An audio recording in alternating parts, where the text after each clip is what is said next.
এক ছিল গরিব কাঠুরিয়া, নাম আলী। প্রতিদিন সে ভোরে জঙ্গলে কাঠ কাটত, কারণ স্ত্রী ও দুই সন্তানকে চালাতে তাকে কঠোর পরিশ্রম করতে হতো। যদিও আলী খুব গরিব ছিল, কিন্তু আল্লাহর প্রতি তার ঈমান ছিল দৃঢ়।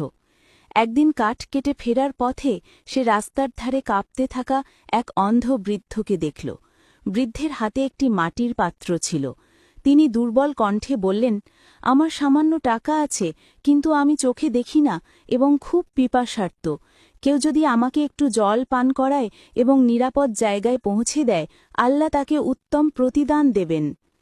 আলী বিন্দুমাত্র দ্বিধা না করে নিজের ঝোলা সামান্য জলটি বৃদ্ধকে পান করায় এবং দীর্ঘ পথ হাঁটে তাকে আত্মীয়ের বাড়িতে পৌঁছে দেয়। বৃদ্ধ টাকা দিতে চাইলে আলী বিনয়ের সাথে বলে, আমি শুধু আল্লাহর সন্তুষ্টির জন্য সাহায্য করেছি।